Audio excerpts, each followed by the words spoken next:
Biglang may issue. Ngayon ko lang na-realize, Jay. Ang pangalan niyan? Yuki Kawamura? Yuki. Oh. Yulo. Yan sana si Yuki Kamamura. Yung na-experience sana ni Johnny Abarrientos dati. Nung kinukuha siya ng Charlotte Hornets. Oo nga, no? Di ba? Do you agree? No? So sana, meron na tayong Pilipino. Japan, meron na. Marami na yung Japan. Japan ba to? Oo, Japan. So meron ng si Hachimura.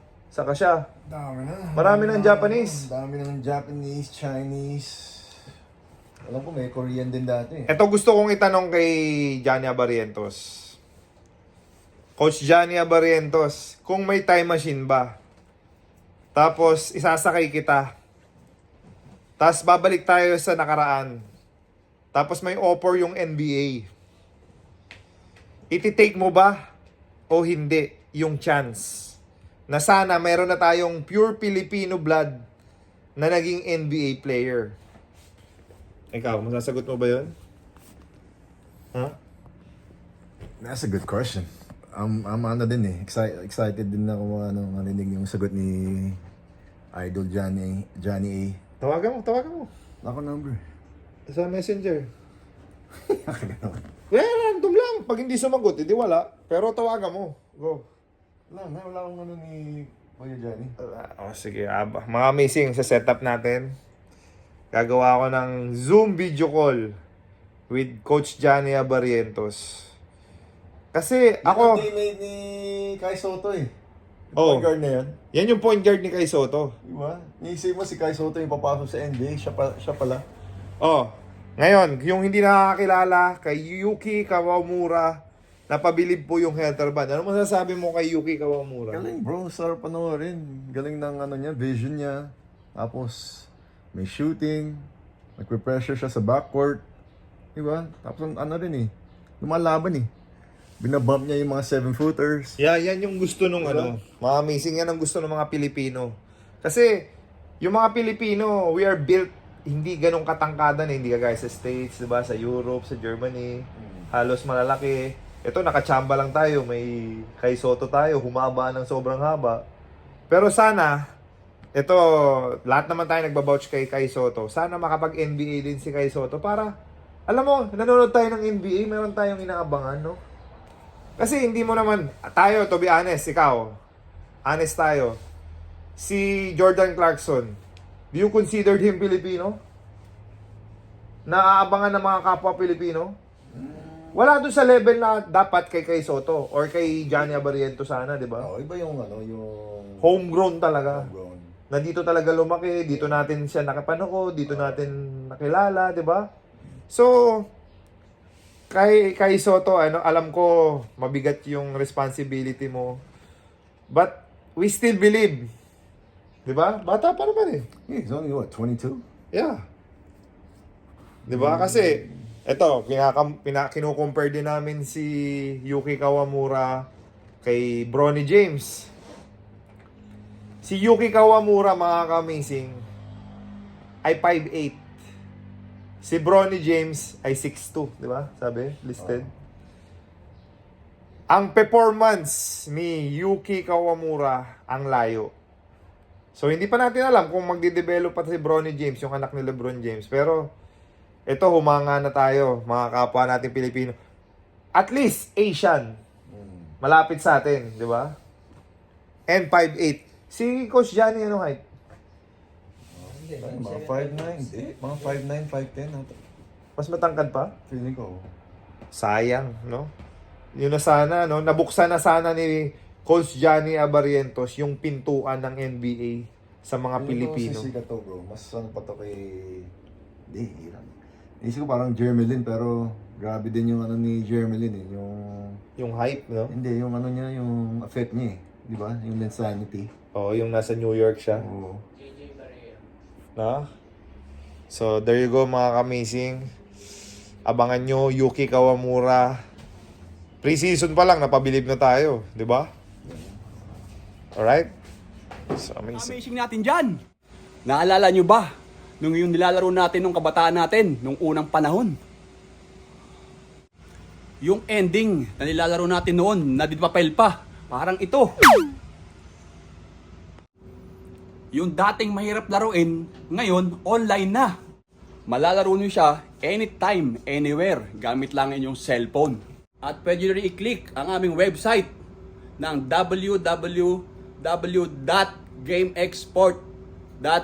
www.gameexport.com.ph. Pwede yung i-scan ang QR code na to para easy access sa mga cellphone nyo. Basta mga ka-amazing, play responsible lang tayo pag naglaro tayo ng Game Exports. Para, siyempre kahit papaano, is ma-enjoy natin yung paglaro natin. Okay? Amazing! Ito na. Pupuntahan na namin yung na-discover namin. The best ceramic area dito sa QC. Diba? Yes, sir. Ikaw. Ano siya, car wash, ceramic coating, interior detailing, engine detailing. And malapit sa pub, ano natin? Sa HQ. Headquarters natin, di ba? So, Anong street para alam nila? Scout de Guia. 10 Scout de Guia. So nawe-waste din siya. And pag gusto nyo po ng contact number nila, alright. Ano yung patikin? Wala, hindi na ano. Oh, pag ganyan, no? Pag maraming customer, ibig sabihin, Maganda. oo, maganda service. Kasi binabalik-balikan, di ba? Correct. Alright. I will be the judge of that. Maganda talaga dito sa 4 AM crew.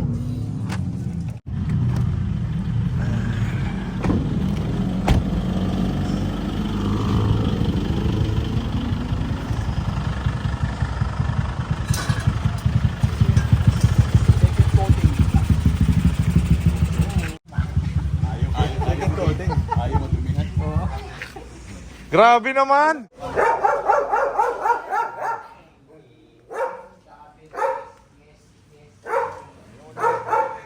Kamusta ang performance ng 4AM ko sa'yo? Thumbs up? As always, galing sila mag-alaga ng kotse, malinis. Tignan mo nyo naman. Oh, dip.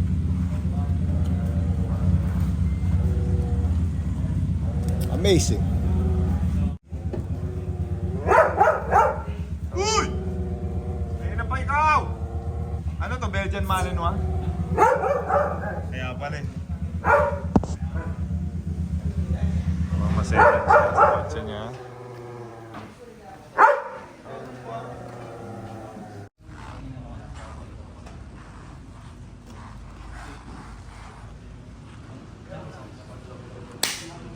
Jay, ang graphing pala at ceramic magkaiba. Mas high variant yung graphing. Bro, anong difference ng graphing sa ceramic? So, mas mataas yung variant niya. Nasa No, sa performance. mas maganda sa graphing coating. Oh? Yeah. As mas tumatagal. Kaya mas matagal din yung life niya. Yung ba yung nilagay mo sa ano namin? Dito sa car niyo, dito sa Everest and dito sa Fortuner. Alam mo, napansin ko sa ganyan, hindi mo ka-car wash. Promise. Dumudulas na yung Oh, water, hindi yung dumi. yan eh. Oh? Lalo na pag umulan, Okay. linis pa rin. So, it's a must sa sasakyan para at least parang nakatipid ka in the long run. Kasi instead na car wash ka ng car wash. And protected pa, bro. Nakaka-protect ng paint to, di ba? Yung oxidation and lubricants. Alright. I mean, value of money, kung iisipin mo, magkano bro ang pag-wrapping? It's range to 25,000. 15 to 25,000. Really? Is Not the bad. package, yung dala. And then, maglalas siya ng... It takes to 5 years, sir. Meron pang ano yung bro, di ba? Yung parang follow-up, yung Yes, coating. bro. Every 6 months. Oh, yun ang ginawa ko ngayon. Okay. So, may 6 Oo. months follow-up Sir, ito. like kay Sir JJ na package to din sa'yo. So, mga amazing. In the long run, kasi isipin mo, yung 15K, i-compute mo, car wash ka ng car wash for what? 200, 300 per car wash? Magkano car wash dito? 400. Ayun, so kung 400 ka, times siguro, weekly ka, nagpapa-car wash. So, i-compute mo yun. Parang naka 15K ka rin. But ito, palaging malinis, di ba? So, highly recommendable. Lang i-follow. Yeah, May follow nyo Facebook. lang si meron kaming Facebook page sa 4AM Crew, Timog, then 4AM Crew, Mandaluyong. Ah, dalawa. Then indicate namin yung number namin doon sa 0999-886-9797. Ayan. Amazing. Sa 4AM Crew, kasama natin, kilala nyo na, isa sa pinaka-PVA legend, and part ng PBA Moto Club, none other than Sir Rico Mayhofer. Hello mga amazing sa KMG. Thank you for having me. Siya na lang. Iniwan ko siya kahapon. And I remember umuulan pa. And then sobrang dumi niya. As you can see, yellowish na yung mugs niya. Tapos yung buong paint ko, madumi. As you can see, white. So ngayon pagbalik ko, silky smooth. So for me, 2 thumbs up yung 4AM Crew. Highly recommendable. And yung graphing niya, yung graphing coating. Sobrang nabilib ako kasi bago yata to, no? Bago to sa bagong technology, right? Bagong innovation sa pag-protect ng car. So mukha na siyang brand new. Parang galing kasa. For me ito yung analogy ko sa bagong kong car. Bagong car. Luma na pala. Mukha lang brand new dahil kay 4AM Crew. So pati sa loob, as you can see, Jay. Tingnan mo to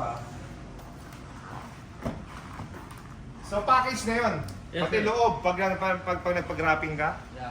Ayun, mukha na rin brand new. Di ba Jay, lagi ko sumasakay sa kotse ko. Anong kotse ko pagka dati? Dugyot. So ngayon, mukha na rin siyang brand new sa loob. So thank you 4AM Crew for accommodating my car. You are amazing.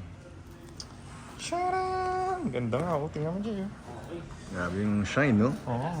Shine bright like a diamond. Cheer! Alright. 4AM Crew, you are? Amazing! Alright. Bakit ka nandito sa 4AM Crew ngayon? Ito yung car ko kasi it's time for the second coating. So parang Every 6 months. Parang follow-up lang yan. To make sure that... Pero bro, yung second coating kasama yun sa Yes package? sir, that's for free lang. Okay, Every nice. 6 months for 2 years. Yeah, so it's gonna maintain its shine, tapos yung protectiveness sa sun tsaka sa ulan. So your car is gonna look brand new lagi, and it's gonna look like this all the time, right? Actually, di nga nadudumi yan eh. Oo nga, napansin ko nga lagi malinis kotse mo. Diba? Di ko kinaka-car wash. Galing eh. So, nakasave ka pa ng time. Yes sir, for sure. So highly recommended 4AM Crew dito sa... 10 Scout de Gia. Oh yeah, Scout de Gia. Ay, if you will waste nyo guys, dadalhin kayo sa lumang pwesto nila sa Scout de Gia. So you have to go all the way to the 4AM Crew main branch. 4AM Crew main branch. Same street pero sa dulo lang. Number 10. Number 10. Alright? Alright. Yun ang tip. Thank you. 4AM Crew, you are amazing!